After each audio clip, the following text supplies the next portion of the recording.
Maman, namoni botondia na Parlement européen, de éviter boye nini, eza nini namoni ba maman ebele awa ba maman nyonso. Biso toza ba maman, ya ba association ebele, ya biso association ezali Firefek, Forum des femmes interrégional des femmes congolaises pour le développement international. Toya wapana ko soutenir Dr Mukwege baza ko pese prix ya Sakharov kwana mérite na ye ndenge azo soigner ba mama. Donc c'est l'homme qui répare les femmes au Kivu. Plus spécialement hôpital na ye ya Panzi eza na kati ya Bukavu. Donc biso ba mama lokola zo salisa ba mama kuna toye kwa bazo violer ba mama violer kuna ye mutazo salisa ba. Est-ce qu'il y a un Parlement européen et endémique azo ko traiter ba mama ou baza violer donc c'est que bandimi viole les autres salama na mboka?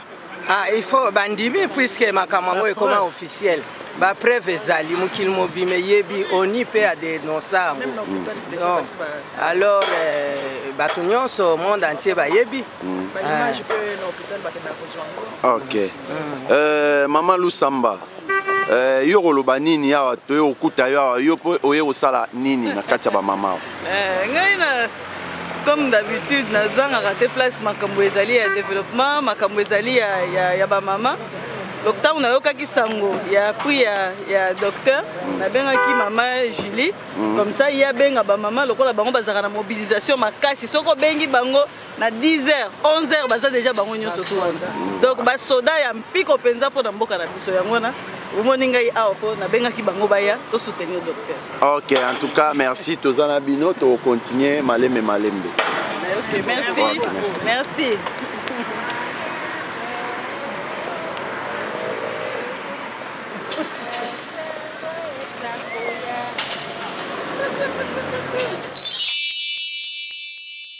Vieux, Obi Borot. Oh, Tati. Tati Likonga. Osakana ngwa. Nazana ngona pale. Mais Boro. C'est pas la et oui, au-delà, tina 80. Et comme 80. Et comme tina 80. Offre spéciale pour la Christmas, c'est comme 80. Ah, pour Noël. Vende ba indor lo ba bukimbo. Ba nie fulimbo. Ba nyetikini mbongo. 80 pamba. 80. Yangoyo. Oh. Ngana zalango. Oh là là là là. Yesolo. En tout cas. 80 livres pamba aux huiles au box. Bon la 80 ngana zoate. Ah, ngana rata mais faut na zoate. Discount ça mne ba sali biso na ba fête yango. C'est pas la TV box 80 livres pamba. Et belle ko tout ou ba santa. Ba santa ko sala ti. Yo ka vienanga. Ba santa. C'est pas la TV. Ba santa. Le décodeur de la communauté congolaise, CPLA TV, est de retour avec sa plus grande promotion. De 150 livres à 80 livres, n'oubliez pas 10 livres par mois d'abonnement. Vous allez voir toutes les chaînes en direct du Congo. RTNC, RTGA, B1 TV, TVS1 et beaucoup plus partout dans le monde. Avec CPLA TV, vous n'avez pas besoin d'une antenne parabolique. N'oubliez pas de prendre le décodeur de CPLA TV dès aujourd'hui. Pour toutes les informations du Congo, la musique, les théâtres et beaucoup plus encore. Pour acheter votre décodeur de CPLA TV, contactez-nous dès aujourd'hui. CPLA TV, créé par les Congolais, pour les Congolais.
Je suis aussi originaire de la République démocratique du Congo. Je suis italienne et en regardant les films à ça m'a énormément rentré dedans parce que je suis sûre que les femmes comme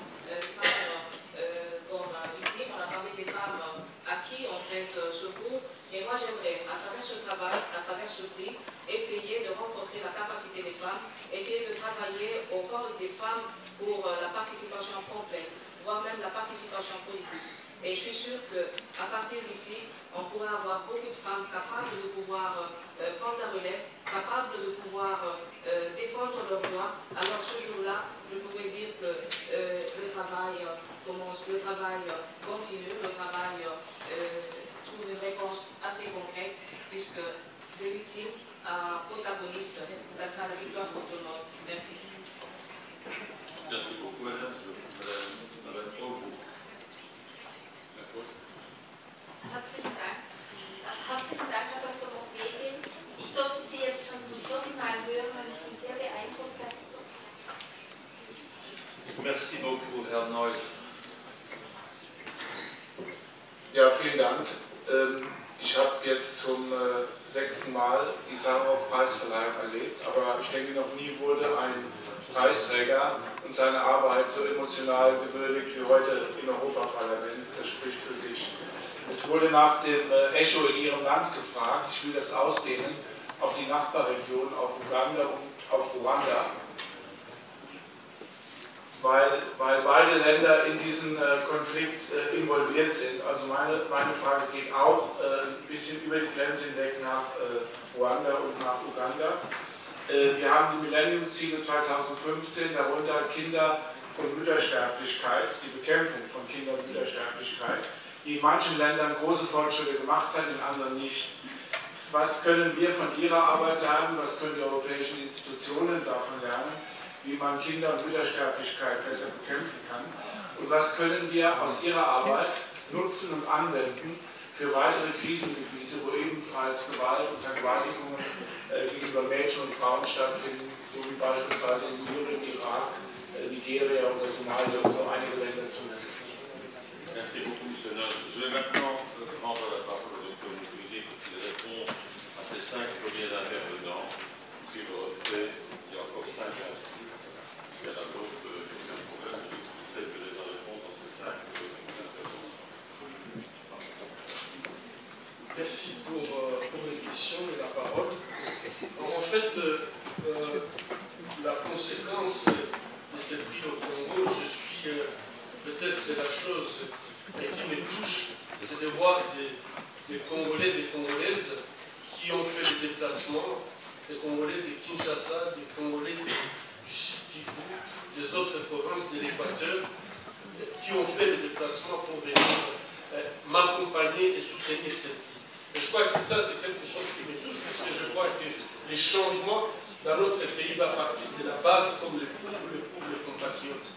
Notre radio nationale n'a jamais parlé de ce prix, alors que j'ai des interventions pratiquement des pays de l'Amérique latine, de l'Europe, de l'Asie. J'ai des interviews, mais je n'ai pas eu des interviews de la radio nationale. Ça ne peut pas nous décourager. Nous avons la certitude que lorsque la base va bouger, les choses vont changer.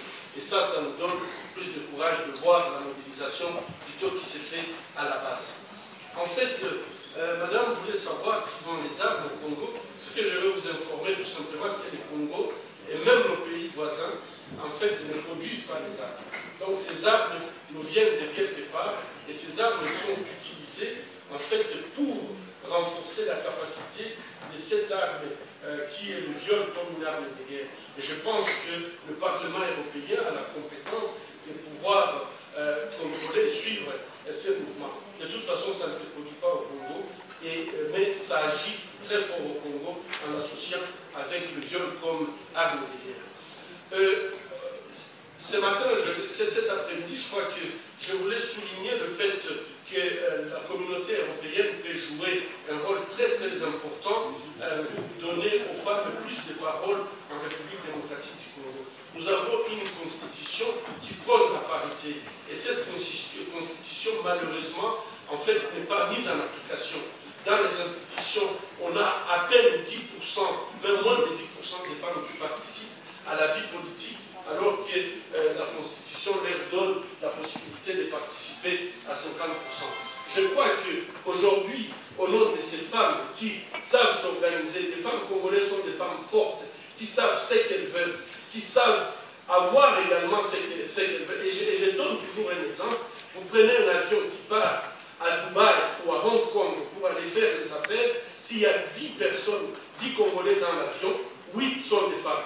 Et je pense que ces femmes ont besoin aujourd'hui de sentir qu'elles sont soutenues dans leur action.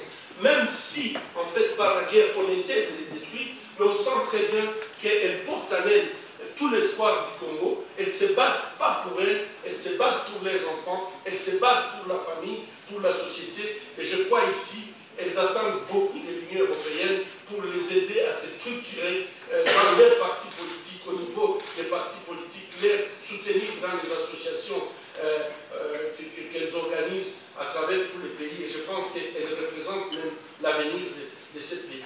En fait, la mortalité maternelle et infantile, le Congo et le pays comme l'Afghanistan présentent la mortalité maternelle et qui est parmi les plus élevées de notre planète, puisque ces deux pays, en fait, sont des pays à conflit. Et je dois dire que pendant la période de conflit, malheureusement, non seulement les femmes, en plus du fait que lorsqu'elles n'ont pas de bonnes conditions obstétricales, donc pour accoucher dans de bonnes conditions, vient s'ajouter le fait de les utiliser comme un champ de bataille, ça réduit en fait la chance des jeunes femmes de pouvoir atteindre l'âge adulte.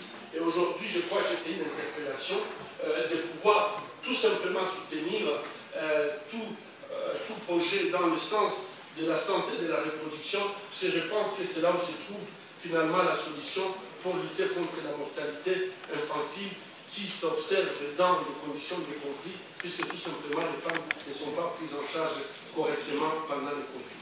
Merci, monsieur. Merci beaucoup. Maintenant, j'ai encore Mme Schrey sur Erik. Voorzitter, dank u wel. Op de eerste plaats wil ik u hartelijk feliciteren. Heel hartelijk feliciteren met de hele prachtige prijs. Maar concreet, es ist keine Vertagung da, das spreche ich jetzt in Deutsch. In Deutsch möchte ich dann sagen, dann haben Sie jetzt doch konkret gesagt, ich möchte nur ein Projekt für meine Frauen. Was haben Sie gesagt von Osteuropa? Ja? Ist die Talk da? Ist Talk da? Ja.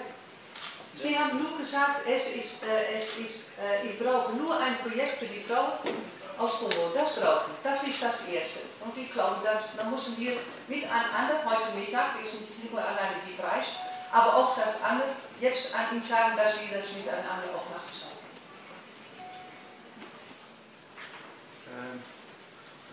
Oui, je joins bien sûr à tous nos collègues pour vous témoigner. On nous fait beaucoup d'honneur de vous recevoir. Ce prix est clairement la volonté de vous soutenir dans votre engagement. Votre discours ce matin est fort, puissant, clair, précis, impressionnant. Vous avez souligné dans votre propos liminaire l'accord sur les Grands Lacs qui était indispensable à tenir. Vous venez de dire aussi que dans votre pays, on parle peu ou pas de ce prix qui est tout à fait remarquable, qui est un signe très fort des femmes dans votre pays, dans cette région, et au-delà de ça, dans le territoire plus large. La question c'est qu'est-ce que vous avez comme allié là-bas au niveau de ces grands lacs, et en tout cas de ce vaste partie du territoire qui est divisé sur le plan politique et qui vous soutient là-dedans. Est-ce que le fait d'avoir le prix Sakharov peut faciliter la tâche au niveau d'un autre endroit très important qui est les Nations Unies? Est-ce que où en sont-ils sur une résolution? Y en a-t-il une proposée? Qu'en est-il? Quel est donc le moyen de nous aider pour faire respecter ces accords sur les Grands Lacs? D'autre part, vous avez souligné les nécessités de faire attention aux minerais qui se travaillent par les arbres, par la politique. Vous avez parlé aussi des entreprises qui exploitent ces minerais, qui exploitent les gens qui travaillent dans ces territoires. Comment on peut être plus efficace pour vous aider sur cette partie du dossier? Merci beaucoup, Madame Gabriel. Merci Monsieur le Président. Docteur Montpellier, à mon tour d'exprimer ma joie et à quel point je suis heureuse depuis qu'il nous a été attribué. Compris que j'espère avoir un effet catalyseur en RDC, mais aussi un effet catalyseur pour la communauté internationale, pour un engagement encore plus fort. Je pense que vous avez parfaitement raison de continuer à insister sur les 3 éléments clés, l'accès à l'éducation, l'accès à la justice, mais aussi de comment continuer à promouvoir la solidarité entre les femmes.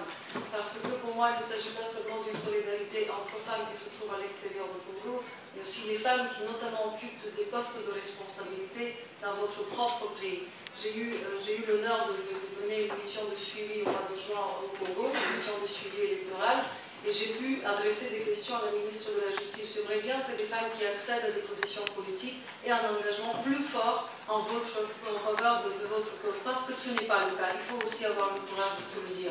2 questions j'ai aujourd'hui.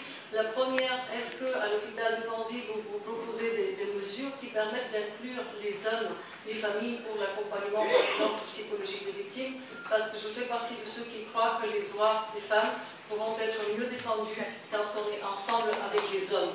Et deuxième question, ça concerne directement la RDC et le gouvernement. Nous savons que la RDC a toutes les dispositions nécessaires, constitutionnelles, législatives, pénales. Il y a d'excellents, de très beaux textes. Or, ce qui manque, c'est la mise en œuvre.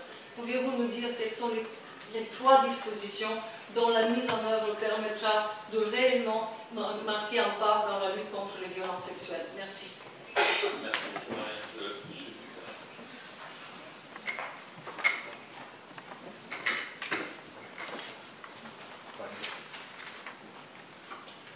Szanowny Panie Doktorze, proszę przyjąć moje osobiste gratulacje w związku z otrzymaniem tej bardzo ważnej nagrody, która jest nagrodą dla Pana, ale ona jest także wyrazem wsparcia dla pracy takich ludzi jak Pan, którzy walczą z najgorszą po morderstwie zbrodnią wojenną, jaką jest właśnie gwałt na kobietach. Ja chciałem zapytać o następującą rzecz. Otóż Pan doktor od lat zajmuje się osobami, które w ten sposób zostały skrzywdzone, poniżone przez mężczyzn, kobietami. Chciałem zapytać, czy z Pana obserwacji wynika, że to zjawisko, te zbrodnie narastają, to jest jakaś tendencja stała, czy też zmniejszają się to na przestrzeni lat? To jest moje pierwsze pytanie. I drugie pytanie jest następujące. Czy jest jakiekolwiek ściganie i egzekucja kar za tego typu zbrodnie w Pana kraju w tej chwili? Czy byli mężczyźni, nie wiem, żołnierze skazani za tego typu zbrodnie? Dziękuję bardzo. Merci beaucoup, Madame de Sarnez. Merci, Monsieur le Président. Moi aussi, évidemment, je joins mes remerciements pour ce que vous faites et puis pour ce que vous êtes, entendu ce matin, qui était extrêmement fort et extrêmement émouvant. Vous avez parlé ce matin et tout à l'heure à nouveau des minerais de conflit. C'est évidemment une des raisons de ce conflit. On a un projet de règlement, comme vous le savez, qui arrive devant notre Parlement européen. Et je voudrais vraiment que vous donniez à mes collègues qui sont aussi présents 1 ou 2 arguments pour que cette réglementation soit désormais contraignante, parce que ça va être tout le débat que nous allons avoir au sein du Parlement européen. Le Conseil, les chefs d'État et de gouvernement souhaitent que ça ne soit pas une réglementation contraignante, contrairement à la loi américaine. Moi, je crois qu'elle doit l'être, mais je serais très heureuse que vous donniez ici 2 ou 3 arguments qui, venant de vous, peut-être convaincraient l'ensemble de nos collègues sur cette question. Et deuxième point, je suis convaincue aussi, c'est plus sur le long terme, que nous devons avoir, on en parle souvent avec Louis Michel, une réflexion dans le cadre peut-être de l'ONU sur la question de la préservation des ressources naturelles, des ressources minières, des ressources naturelles des pays, notamment africains. Au fond, ces ressources, elles n'appartiennent ni aux gouvernants, ni aux entreprises. Elles appartiennent au peuple de ces pays-là et aux générations futures. Et donc je suis persuadée que nous devons conduire tous ensemble une réflexion sur cette question et j'aimerais avoir votre opinion là-dessus aussi. Merci beaucoup. Merci beaucoup. Je vais maintenant demander au docteur de bien vouloir répondre à ces 5 intervenants qui nous poursuivront. Il y a encore Mme Macazan, M. Sorvignon, Mme Morato, s'il y en a d'autres.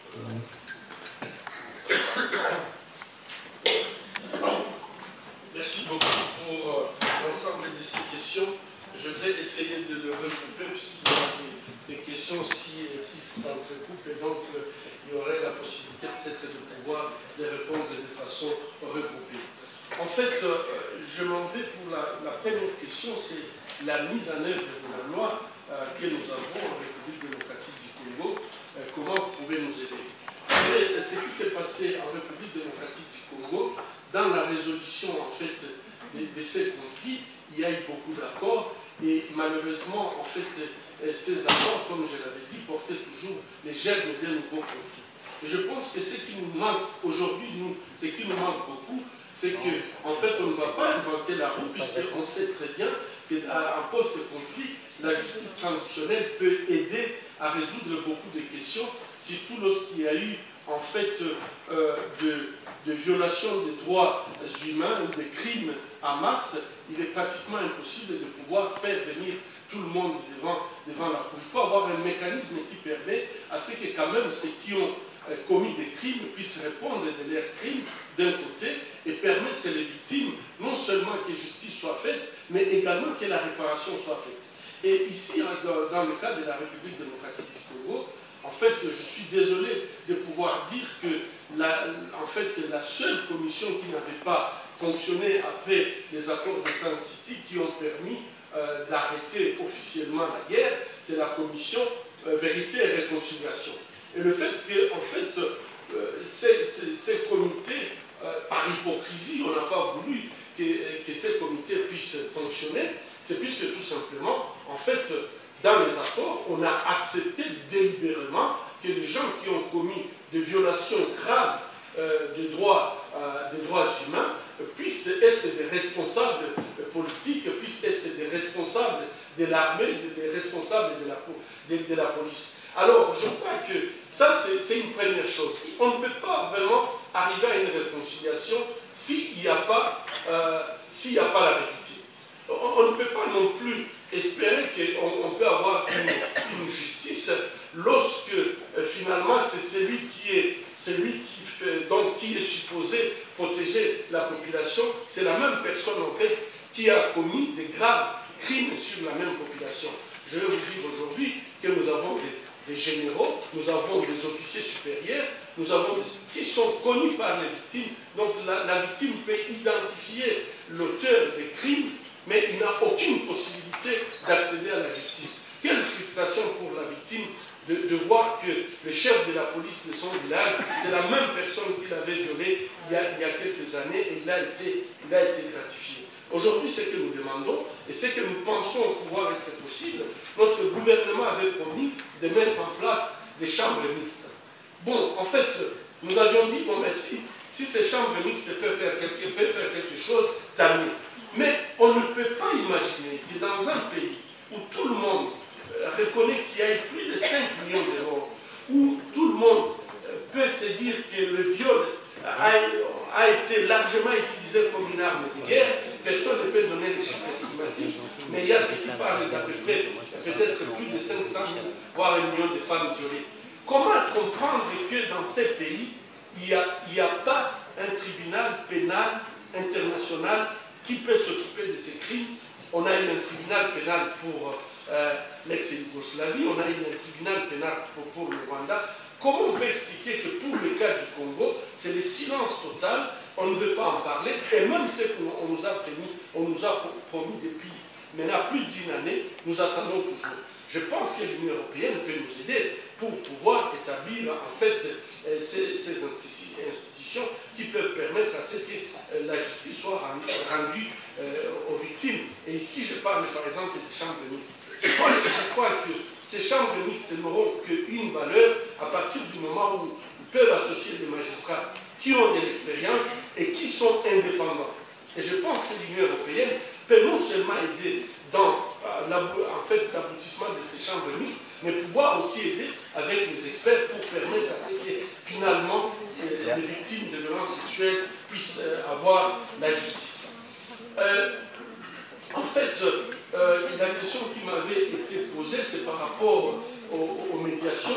Nous travaillons beaucoup avec cette question de médiation, puisque finalement, lorsque les femmes sont violées, elles sont exclues de leur famille. Beaucoup de familles sont perturbées par cette question et il y a malheureusement, ce qui paie le lourd tribut, ce sont des enfants qui se retrouvent en errance puisque leurs parents se sont séparés sur base de ces drames qui s'est passé dans la famille et souvent en leur présence. Et aujourd'hui, nous travaillons beaucoup avec la médiation et nous pensons fortement qu'on ne peut pas résoudre la question de viol dans le conflit et le viol tout simplement en général si les hommes ne sont pas associés. Je crois que, en fait, les hommes parfois, on peut dire que les hommes sont, leur responsabilité, c'est de ne pas dire, de ne pas dénoncer le viol lorsqu'ils se commettent dans leur milieu. La majorité d'hommes, 99 peut-être % d'hommes ne violent pas. Mais la faute que nous avons, c'est que nous ne parlons pas de cette question et souvent nous considérons que c'est une question de femmes. Mais je vais dire ici, j'appelle l'engagement des hommes pour cette question, puisque si les hommes s'engagent pour lutter contre les violences sexuelles, ça donne tout à fait une autre,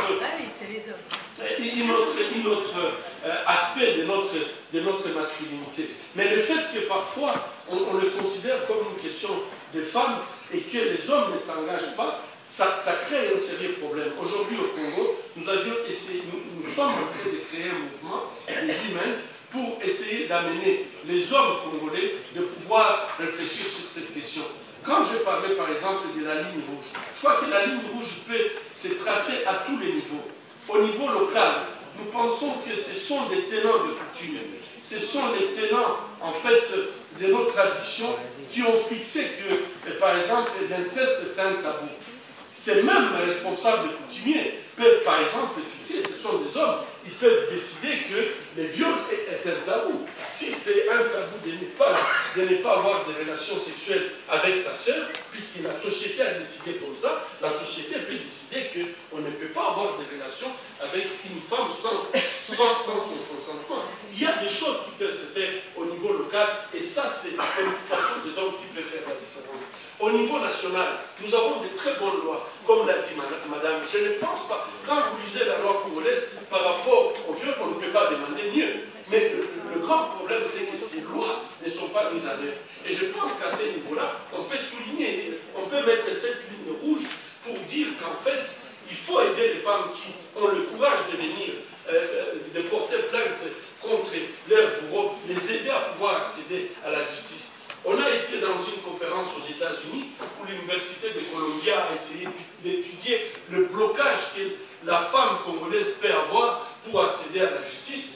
Moi-même, nous tous dans la conférence, on était ébahis de constater que c'est pratiquement impossible qu'une femme puisse s'engager, sinon elle va arriver à un niveau, même si ça a été, donc elle a gagné le procès, le processus pour avoir la réparation.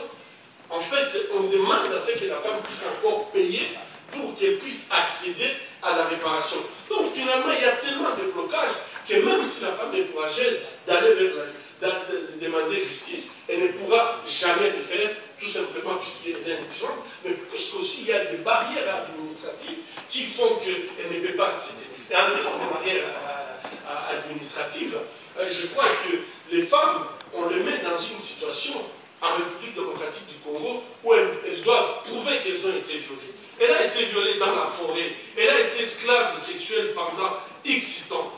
Vous la demandez après 6 mois, 1 année, puisqu'elle souffre, elle veut que justice soit faite, vous la demandez à ce qu'elle puisse apporter des preuves. Peut-être que c'est à nous, les scientifiques, de pouvoir trouver des mécanismes et des moyens permettant à une femme de pouvoir apporter ces preuves. Mais la réaction de toutes les femmes lorsqu'elles sont violées, c'est d'abord, se débarrasser de tout ce qui a trait au viol.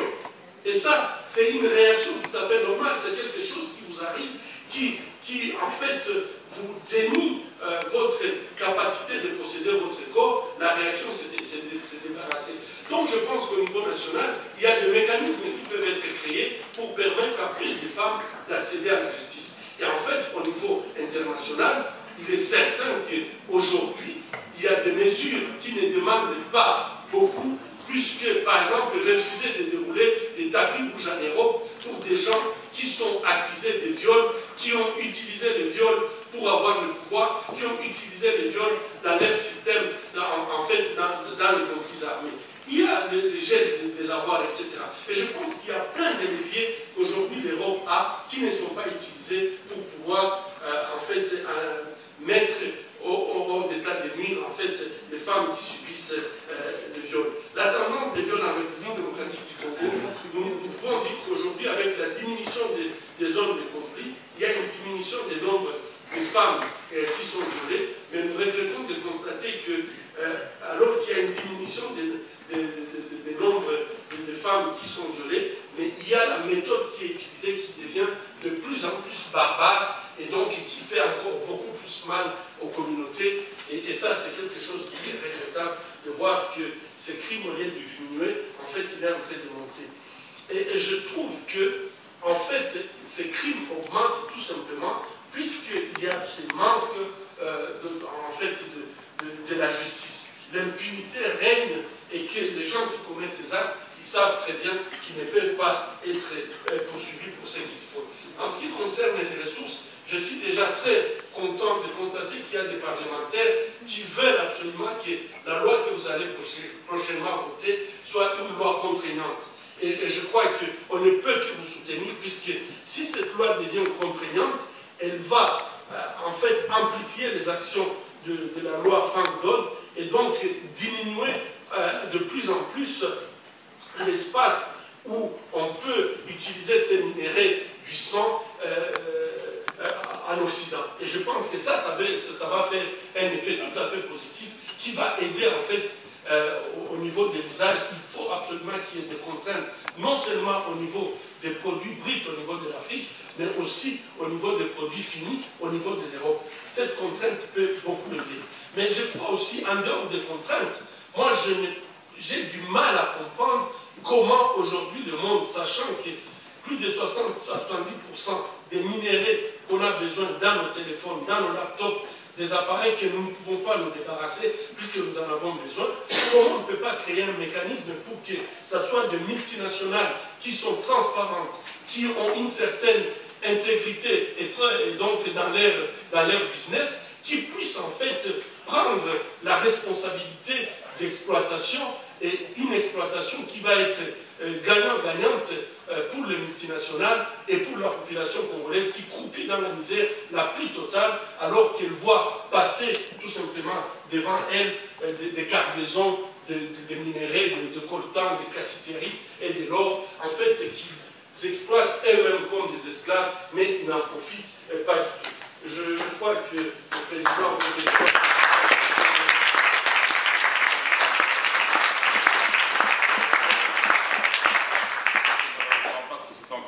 Il restait 3 interventions extrêmement rapides.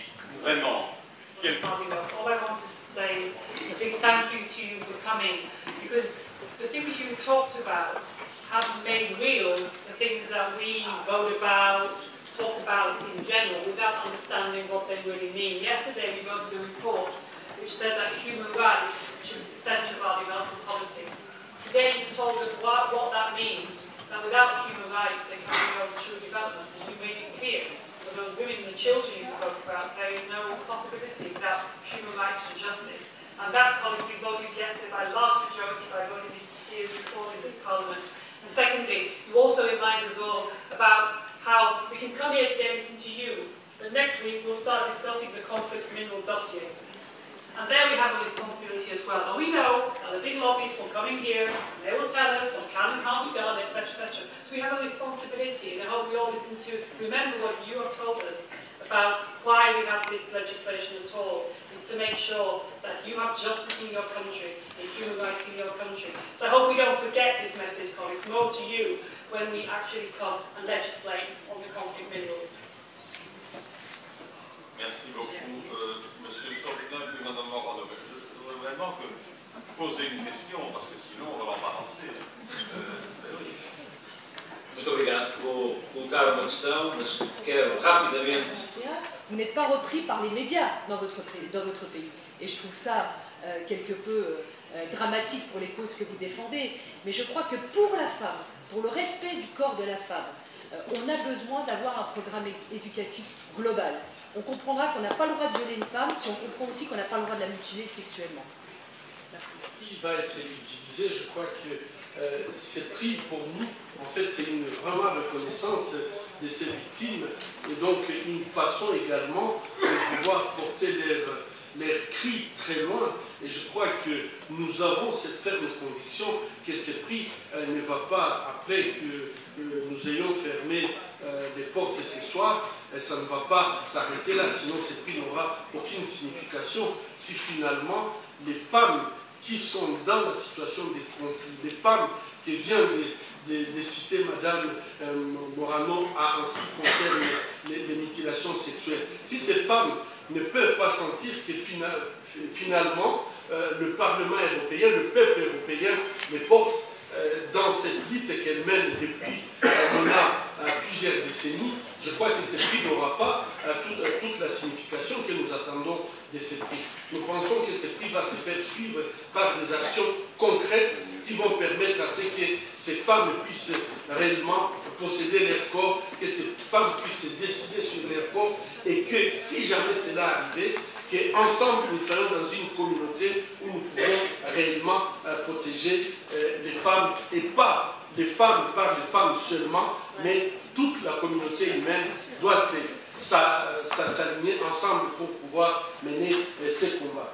Je crois que ici, même si en fait parfois les autorités ne répondent pas à la question, mais moi je crois qu'à partir du moment où nous pouvons être capables de sensibiliser au niveau de la société civile, de sensibiliser au niveau de la base, que la base prenne conscience de ses droits. Je crois que ça peut être un combat. Félicitations.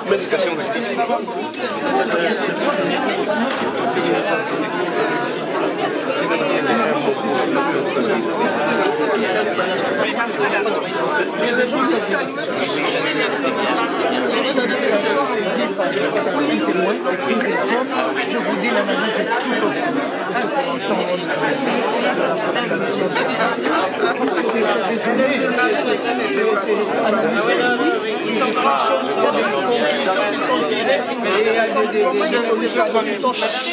s'il vous plaît, je vais d'abord vous exprimer toute ma reconnaissance.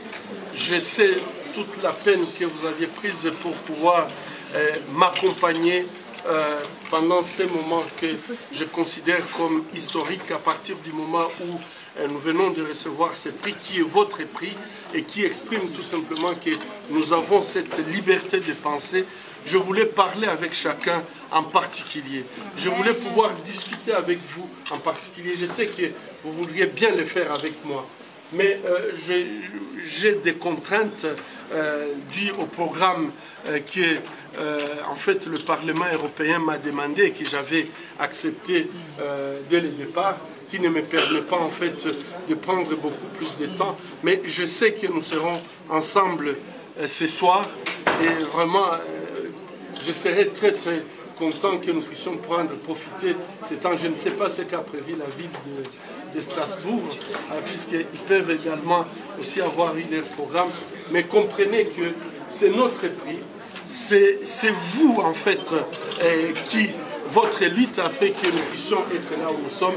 Et ce n'est pas puisqu'on n'a pas le temps de partager, de danser, puisque c'est ça notre force. Et je pense que les députés, le président a dit comment ils peuvent introduire à ce que, finalement, le Parlement ne soit pas un Parlement triste, où les gens peuvent danser. Donc, je vous en prie, je crois que si nous pouvons avoir le temps de pouvoir discuter, répondre à des questions, on pourrait les faire ce soir, sinon je dois respecter également le Parlement européen. Je vous en prie. Merci énormément.